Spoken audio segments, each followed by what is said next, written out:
안녕하세요. 군사돋보기입니다. 최근 놀랍게도 푸틴과 반대편에 서 있는 한 러시아 정치인에게서 미국이 마음만 먹으면 불과 6시간도 되지 않는 짧은 시간 안에 러시아를 끝장낼 수 있다는 충격적인 주장이 나와 화제가 되고 있는데요. 우크라이나 전선에서 러시아군의 상황이 최악에 이르자 점점 더 푸틴 러시아 대통령이 핵무기를 사용할 수 있다는 위험천만한 강경 발언을 반복하고 있는 가운데 정말 러시아가 핵무기를 사용할 경우 미국을 비롯한 나토의 개입이 불가피하다는 전망이 등장하고 있습니다. 푸틴의 압박을 피해 망명을 간 블라디미르 밀로프 전 러시아 에너지부 차관은 지난 10월 11일 국내 한 언론사와의 인터뷰를 통해 러시아 핵무기 사용 가능성은 실제로 존재하지만 핵카드를 쉽게 사용할 수는 없다. 지난 2013년 당시 로고진 러시아 부총리가 밝힌 바에 따르면 미국은 핵 공격을 감행하지 않고도 재래식 전력만으로 러시아 전략 핵시설의 90%를 단 6시간 내에 모두 파괴할 수 있다는 결과를 시뮬레이션을 통해 확인했다고 하는데요. 그러나 현재 러시아군은 그때에 비해 한참 전력이 떨어지는데 이번 우크라이나 침공 전쟁을 약 7개월간 이어오면서 천문학적인 피해를 입었음은 물론 군사력을 재건할 여력까지 이미 사라졌기 때문에 이 시간은 더 짧아졌을 것이라는 분석도 있습니다. 다만 핵무기보다 사용 가능성이 높은 또 다른 대량 살상 무기를 러시아가 사용할 것이 크게 우려된다고 블라디미르 밀로프 전 러시아 에너지부 차관은 전했는데요. 아무리 미국이라 해도 재래식 전력만으로 6시간도 되지 않는 짧은 시간 안에 세계에서 가장 드넓은 러시아 영토 전체의 전략 핵시설을 파괴할 수 있을까요? 만약 러시아가 핵무기를 실제 발사하려는 단계까지 상황이 악화되고 미국이 이를 막기 위해 전면 개입한다면 어떤 상황이 벌어질까요? 전문가는 아니지만 해당 분야의 정보를 조사 정리했습니다. 본의 아니게 틀린 부분이 있을 수 있다는 점 양해해 주시면 감사하겠습니다. 최근 러시아가 전략 핵무기가 아닌 실제 사용할 가능성이 좀 더 높은 전술 핵무기를 사용하기 위한 조짐을 보이자 미국의 바이든 대통령은 현지 시각 10월 6일 뉴욕의 민주당 상원 선거위원회 리셉션 행사에서 1962년 쿠바 미사일 위기 이후 처음으로 우리는 핵무기 사용 실제 위협을 받고 있다. 케네디와 쿠바 미사일 위기 이후 아마겟돈이 일어날 가능성에 직면한 적은 없었다는 의미심장한 발언을 남겼습니다. 아마겟돈이란 성경에서 묘사된 인류 최후의 전쟁을 의미하며 바이든 미 대통령이 이 아마겟돈을 언급한 것은 러시아가 핵무기를 우크라이나 혹은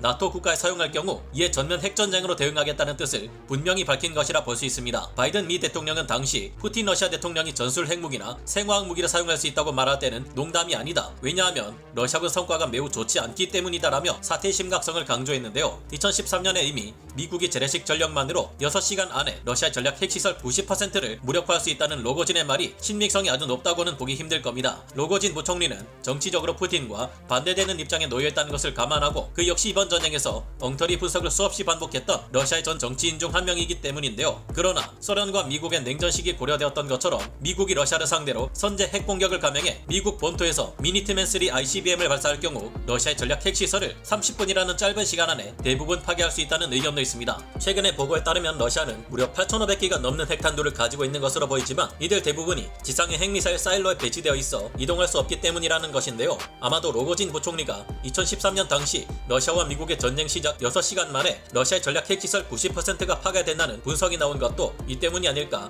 조심스레 추측해봅니다. 러시아 ICBM 사일로 위치를 모두 파악하고 있는 미국이 최대한 대규모의 군사력을 투입해 러시아 핵미사일 사일로를 무력화할 수 있을 것이라는 예상일 것으로 짐작되는데요. 러시아는 분명 미국보다도 많은 엄청난 핵전력을 보유하고 있는 무서운 국가이지만 선제 핵공격 능력에 있어 압도적인 미국을 따라잡을 수 없다는 것으로 보입니다. 만약 미국이 미니트맨 3 ICBM이 아니라 수중에서 작전을 수행 중인 수십 척의 오하이오급 전략 원잠에서 핵탄두로 장착한 SLBM들을 발사한다면 30분이 아니라 그보다 더 짧은 시간 안에 러시아 핵미사일 사일로를 초토화시킬 수 있다고 하는데요. 물론 이 같은 공격을 당할 경우 러시아 또한 핵탄두로 장착한 SLBM으로 보복 공격에 나서겠지만 이를 운용하는 러시아군의 전략 원잠은 12척 정도인 것으로 판단됩니다. 하지만 이들은 가동률이 크게 떨어지기에 매년 전략 초기 활동에 5번도 투입되기 힘든 모습을 최근 보이고 있는데요. 그나마도 막대한 비용을 투입해가며 가지고 있는 핵전력을 창정비해왔던 미국과 달리 러시아는 소련 시절부터 뚜렷한 핵미사일 창정비 활동을 벌이는 모습을 보이지 않았습니다. 물론 비공식적으로 지난 6월 이후 대대적인 핵미사일 창정비에 들어갔을 것이라는 미확인 오신트 정보도 있기는 합니다만 그 수량이 그리 많다고 보기는 어려울 것 같은데요. 러시아의 전신인 소련은 이 전략 초기 활동을 매년 100회 이상 했지만 지금 러시아의 전략 원잠들은 모조리 미국의 각종 감시 정찰 수단 및 인공위성 공격 원잠에 의해 미행당하고 있으며 러시아 전략 원잠이 핵미사일을 쏘려 할 경우 미국은 즉시 이를 알아채 사전에 제거해버릴 수 있는 역량을 가지고 있는 것으로 알려져 있습니다. 러시아가 자랑하는 전략 폭격기로 핵미사일을 투발하려 해도 규모와 전투 능력에서 지금의 러시아군 정도와는 비교조차 할 수 없는 미 해군, 미 공군의 엄청난 전력 앞에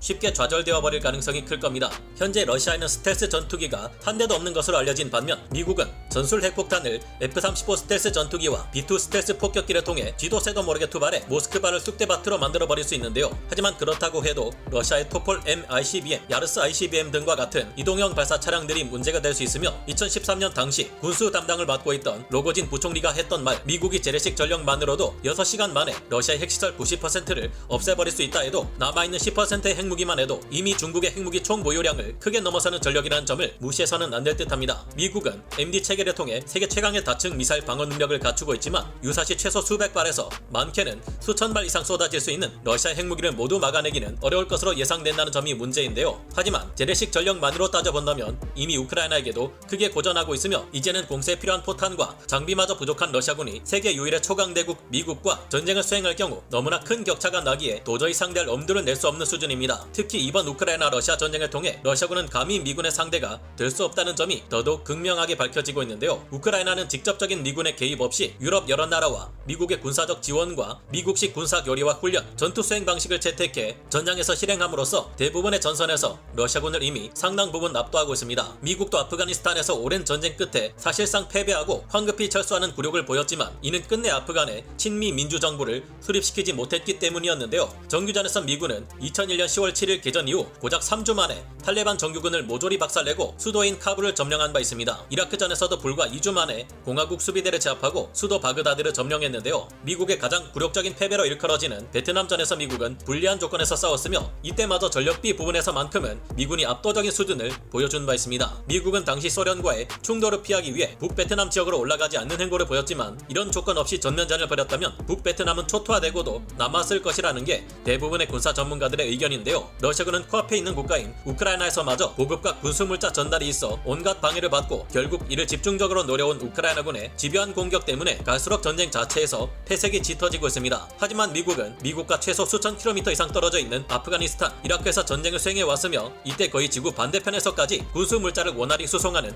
기염을 토했습니다. 미군의 전쟁 수행 능력과 군수 보급 능력은 러시아 따위와는 이미 차원을 달리하는 수준이며 이번 전쟁 개전 이전에도 이미 미군은 육군, 해군, 공군, 해병대, 우주군 등의 다양한 전력이 양적으로도 질적으로도 러시아군을 압도하고도 남았습니다. 등장한 지 30년 가까이 되어가는 F-22A 랩터는 아직도 세계 최강의 5세대 스텔스 전투기로 불리고 있는 반면 러시아가 자칭 스텔스 전투기라는 수호이 57 펠로는 이번 전쟁에서 잠시라도 러시아 본토 바깥으로 나가는 일이 없음을 보여주며 사실은 스텔스 능력이 전혀 없는 것 아니냐는 비판을 러시아 국민들에게까지 받고 있는데요. 로거진 부총리는 미군이 러시아의 많은 핵시설을 짧은 시간 안에 제압할 수 있다는 것 외에도 푸틴 러시아 대통령이 핵공격을 감행할 수 없는 이유를 몇 가지 더 들었습니다. 지금도 그동안 러시아와 우호적인 관계를 보여왔던 중국과 인도마저 러시아의 전쟁을 비판하고 있으며 여기서 핵공격을 감행할 경우 인도나 다른 아시아 국가들마저 러시아를 비난하는 제재에 참여하는 것을 막을 수 없을 것이기 때문이라는데요. 또 한 가지 이유가 있는데 러시아의 농작물 생산량의 3분의 1을 차지하는 드넓은 곡창지대가 바로 우크라이나 동쪽 국경을 마주하고 있다는 것입니다. 핵공격을 러시아가 감행할 경우 러시아의 식량창고나 다름없는 이곳에 방사능 낙진이 쏟아져 농작물이 모두 오염될 것이고 러시아의 생존은 크나큰 위기에 직면할 수 있다는 것인데요. 푸틴과 반대편에 있어 현재 망명을 가 있는 것이 로고진 부총리인 만큼 그의 정치적 입장을 생각하면 그의 말을 모두 믿을 수는 없을 겁니다. 그는 핵무기보다는 또 다른 대량 살상 무기인 생화학 무기를 러시아가 사용할 것을 우려하고 있는데 러시아는 이미 시리아 내전에서 이 같은 생화학 무기를 전 세계적인 반대에도 불구하고 사용한 전적이 있기 때문입니다. 그러나 최소한 러시아가 우크라이나를 핵무기로 공격할 경우 러시아 또한 끝장날 수 있다는 것만큼은 분명한 사실인 듯한데요. 부디 푸틴 러시아 대통령과 크렘린은 이를 신중히 고려해 핵무기나 생화학 무기를 사용하는 어리석은 선택만큼은 절대 하지 않기를 바라봅니다. 오늘 군사 돋보기 여기서 마치고요. 다음 시간에 다시 돌아오겠습니다. 감사합니다. 영상을 재밌게 보셨다면 구독, 좋아요, 알림 설정 부탁드리겠습니다.